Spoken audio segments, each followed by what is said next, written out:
अस्सलाम वालेकुम वरहमतुल्लाहि वबरकातुहू। दोस्तों, एक अहम टॉपिक पे आप लोगों से बात करने के लिए मैं आज लाइव आया हूँ।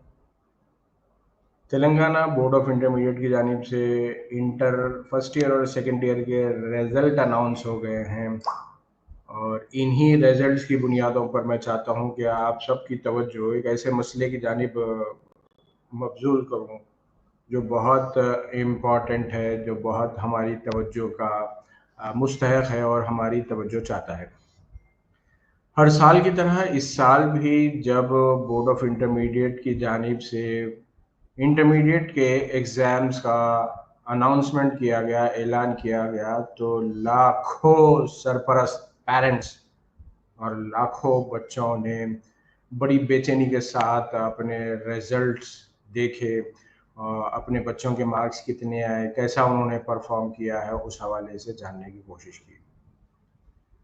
मैं भी इंटरमीडिएट के इन्हीं रिजल्ट्स की बुनियादों पर आप लोगों की तवज्जो एक मसले की जानिब मबजूल करवाना चाहता हूँ और इसके लिए मैं आपको बाज़ाब्ता तौर पर रेफ़रेंस दूँगा। इस रेफ़रेंस के हवाले से आप लोग उस चीज़ को समझ सकते हैं जो जो मैं बतलाना चाह रहा हूँ कि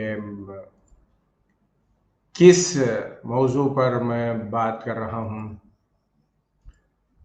मैं अभी वो डाटा जिस डाटा की बुनियाद पर मैंने अपनी बात रखी है, वो डाटा आप लोगों के गोशगुजार भी करूँगा। मेरे हिसाब से आप लोग अपने स्क्रीन पर देख सकते हैं।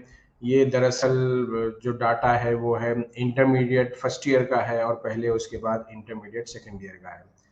इसमें जैसा कि आप देख सकते हैं टाइम्स ऑफ इंडिया के हवाले से हम रेफरेंस दे रहे हैं, टाइम्स ऑफ इंडिया के हवाले से। टाइम्स ऑफ इंडिया ने इसको रिपोर्ट किया है। उसके हवाले से हम बात करेंगे कि जो हमारा एनालिसिस है, जो हमारा तज्जिया है, वो कितने लड़के इस इम्तिहान में कामयाब हुए और कितने लड़कियां कामयाब हुई। इस इशू को अगर आप समझेंगे तो शायद आप उस मौजू की संगीनी को भी समझ सकते हैं जिसकी जानिब मैं आप हजरात की तवज्जो दिलाना चाहता हूँ। इंटरमीडिएट फर्स्ट ईयर 2025 के एग्जाम्स में जो पासिंग परसेंटेज है वो जब हम देखते हैं तो उसमें लड़कों का जो पासिंग परसेंटेज है वो 57.83 है। देखिए 57.83 जो परसेंट है फीसद है वो बॉयज़ का है और इसके मुकाबले में अगर हम लड़कियों की जो परसेंटेज है, लड़कियों की कामयाबी का जो फीसद है उसका हम जायजा लें तो पता चलेगा कि 73.83 फीसदी लड़कियों ने कामयाबी हासिल की है, जो इस बात को बताता है कि लड़कों के मुकाबले में लड़कियों की कामयाबी का फीसद ज्यादा है। क्या ये पहली मर्तबा ऐसे हुआ है? नहीं। पिछले यूं समझ लीजिए कि गुज़िश्ता 20 वर्षों के दौरान, 2 दहाइयों के दौरान कंटिन्यूअस ये जो रुझान है, ये जो ट्रेंड है, वो बड़ी मजबूती इख्तियार करता जा रहा है और ज़रूरत इस बात की है कि हम इस हवाले से तवज्जो दें।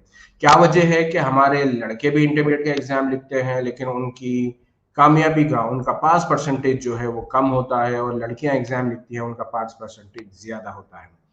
सिर्फ फर्स्ट ईयर की बुनियादों पर नहीं, बल्कि अगर हम देखें तो सेकेंड ईयर में भी अगर हम देखें कि तेलंगाना बोर्ड ऑफ इंटरमीडिएट के सेकेंड ईयर 2025 के जो रिजल्ट अनाउंस हुए हैं 2 दिन पहले, उसमें भी लड़कियों ने ही नुमाया मुजाहरा किया है और ये जो फ़र्क है वो काफ़ी बढ़ता जा रहा है। लड़कियों का अगर हम पास परसेंटेज देखें तो वो 74.21% यानी 74.21% लड़कियों ने कामयाबी हासिल की है और इसके मुकाबले में अगर हम लड़कों के कामयाबी का तनासुब देखें तो वो 57.31% है। तो ये जो फ़र्क है, ये जो तफावत है, वो तशवीश की बात है और ये जो सारा डाटा है, ये डाटा बोर्ड ऑफ इंटरमीडिएट के हवाले से टाइम्स ऑफ इंडिया ने इस चीज़ को रिपोर्ट किया है। तो यहाँ पर जो चीज़ जिस जानिब मैं तवज्जो दिलाना चाहता हूँ, अभी एसएससी का भी रिजल्ट आएगा, उसके बाद फिर नीट का रिजल्ट आएगा, यूपीपीएससी का भी रिजल्ट आ गया है। हम देख लीजिए हर रिजल्ट में मतलब सभी कम्युनिटीज़ में ये मसला है, तो मुस्लिम कम्युनिटी के हवाले से अगर हम फ़िक्रमंद हैं, तो हमें भी इस हवाले से सोचना होगा। क्या वजह है कि आप देख लीजिए बोर्ड ऑफ इंटरमीडिएट का जो एग्ज़ाम है तेलंगाना का, उसमें 9 लाख से ज़्यादा तादाद में, मतलब बहुत बड़ी तादाद है, कि तकरीबन अगर 10 लाख तलबा ये एग्ज़ाम लिख रहे हैं तो ये बहुत बोर्ड का एग्ज़ाम है, एक बहुत अहम पैरामीटर है। इसको हम बुनियाद बनाते हैं तो ये पता चलता है कि हमारे लड़के नाकाम हो रहे हैं ज़्यादा तादाद में लड़कियों के मुकाबले में।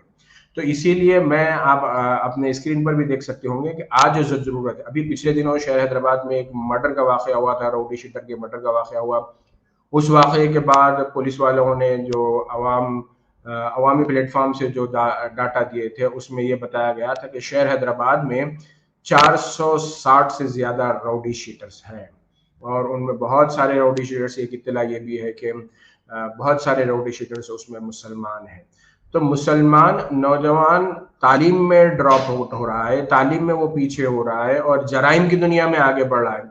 तो इस हवाले से तवज्जो करने की ज़रूरत है, वालिदैन को इस हवाले से तवज्जो देने की ज़रूरत है, जो हमारी सोसाइटी के फ़िक्रमंद लोग हैं, उनको भी तवज्जो देने की ज़रूरत है और ख़ास तौर पर वालिदैन को तवज्जो देने की ज़रूरत है। असातिज़ा, टीचर्स जो हैं, जो तालीम से जुड़े हुए हैं, इंटरमीडिएट में, स्कूल में, कॉलेज में, उनका ये मानना है कि अगर मुस्लिम कम्युनिटी में लड़के तालीम से बेरग़बती का मुज़ाहिरा कर रहे हैं, उसके लिए एक बड़ी वजह, एक बड़ा जो सबब है, वो है हमारे लड़कों के साथ जिस तरीके से बेजा लाड प्यार का इजहार किया जाता है, गैर ज़रूरी जो लाड़ प्यार किया जाता है, उसके नतीजे में बजाय बच्चे तालीम से जुड़ने के, तालीम से बेरग़बती बरत रहे हैं, तालीम के तय उनकी दिलचस्पी कम होती जा रही है।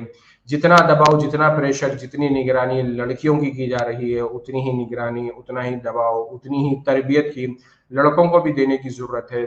और फिर ये देख लीजिए, लड़कियां इंटरमीडिएट में नुमाया तालीमी मुजाहरा कर रही हैं, लड़कियां प्रोफेशनल कोर्सेज में आगे जा रही हैं। और जब इन्हीं लड़कियों की, कामयाब होने वाली लड़कियों की, चाहे वो मुलाजिमत से जुड़ जाए, डॉक्टर बन जाए, इंजीनियर बन जाए, आईटी प्रोफेशनल बन जाए, ये कमाने भी लग रही हैं, मसला अब जो हो रहा है, वालिदैन और सरपरस्त ज़रूर इस बात से इत्तेफाक करेंगे कि उनकी शादियों का मसला हो रहा है कि अब उनकी शादियों के लिए जो जोड़दार, भाई लड़कियां बड़ी तादाद में प्रोफेशनल कोर्सेज कर रही हैं, लड़कियां उतने, लड़के उतनी तादाद में प्रोफेशनल कोर्सेज नहीं कर रहे हैं। नतीजे में शादी के लिए भी जब हम बेजोड़ रिश्ते अगर बोलें कि भाई तालीम की बुनियादों पर अगर हम देखें तो ये भी एक बड़ा मसला हो रहा है। इस हवाले से तवज्जो दीजिएगा कि जितनी तवज्जो हम अपनी लड़कियों को दे रहे हैं, जितनी हम लड़कियों की तालीम के हवाले से, लड़कियों की तरबियत के हवाले से फ़िक्र कर रहे हैं, अब वक्त आ गया है। सरकार ने तो प्रोग्राम बना दिया है बेटी बचाओ बेटी पढ़ाओ, मेरे हिसाब से अब वक्त आ गया है कि पहले पेरेंट्स इस हवाले से तवज्जो दें, बेटों को पढ़ाइए, अपनी बेटियों की ज़िंदगी को बचाइएगा। यानी आप अपने बेटे को पढ़ाएंगे तो यकीनन जो आपकी आने वाली बहू है उसके लिए वो एक अच्छा शौहर साबित होगा और आपकी जो बेटी अच्छा पढ़ रही है वो भी किसी के घर में जाएगी तो वहाँ पर भी अगर लड़के पढ़ेंगे तो उसके लिए भी अच्छा घर मिलेगा, अच्छा नसीब होगा। ये तवज्जो देने की ज़रूरत है, इस हवाले से काम करने की ज़रूरत है और इसी जानिब तवज्जो दिलाने के लिए मैंने आज की ये वीडियो बनाई थी। आप सबका बेहद शुक्रिया, लेकिन तवज्जो दीजिएगा और कीजिएगा इस मसले पर। आप क्या समझते हैं, कुछ दूसरा हल है तो फिर आप हल पेश कीजिएगा, वरना सोचिएगा और इक़दाम कीजिएगा। बेहद शुक्रिया।